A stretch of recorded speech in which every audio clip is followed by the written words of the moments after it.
નમસ્કાર દર્શક મિત્રો, આપ જોઈ રહ્યા છો એનએન ન્યૂઝ. હું છું એન્કર અર્પિતા પટેલ. હવે જોઈએ અગત્યના સમાચાર.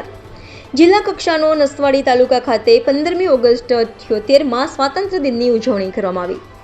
તારીખ 15/8/2024ના રોજ છોટાઉદેપુર જિલ્લાના નસવાડી તાલુકામાં ભારતના 78મા સ્વતંત્ર દિવસની ઉજવણીના ભાગરૂપે જિલ્લા કક્ષાનો ધ્વજવંદન કાર્યક્રમ રાખેલો હતો.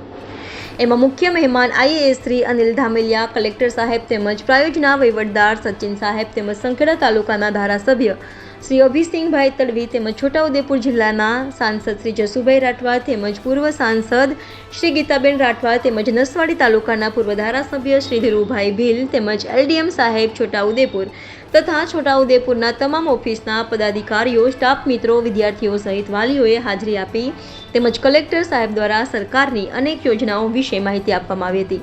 Reporter Trilok Trivedi, NN news Naswadi. દર્શક મિત્રો, એનએન ન્યૂઝને લાઇક, શેર, સબસ્ક્રાઇબ કરો, બેલ આઇકન પ્રેસ કરો જેથી આપને નોટિફિકેશન્સ મળતી રહે.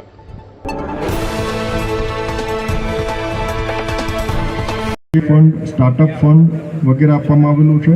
સાથોસાથ કેશ ક્રેડિટ ફેસિલિટી અને આરસીટીની તાલીમ પણ આપવામાં આવેલી છે. સરકાર દ્વારા આપવામાં આવેલા આ ફંડથી સ્વસહાય જૂથો અને ગ્રામ સંગઠનો સાથે જોડાયેલા બહેનોને ઉદ્યમશીલતા અને આવકલક્ષી પ્રવૃત્તિઓ કરવામાં સરળતા રહે છે. આપણા જિલ્લાના મોટાભાગના સ્વસહાય જૂથો ખેતી અને પશુપાલન પ્રવૃત્તિ સાથે જોડાયેલા છે. આ ઉપરાંત જિલ્લામાં સ્વસહાય જૂથો અને ગ્રામ સંગઠનો દ્વારા હાટ બજારમાં જુદી જુદી ચીજવસ્તુઓનું વેચાણ, એમજીવીસીએલ સાથે કરાર કરીને મીટર રીડિંગની કામગીરી, વર્મી કમ્પોસ્ટની કામગીરી વગેરે અલગ અલગ પ્રકારની ઘણી બધી આર્થિક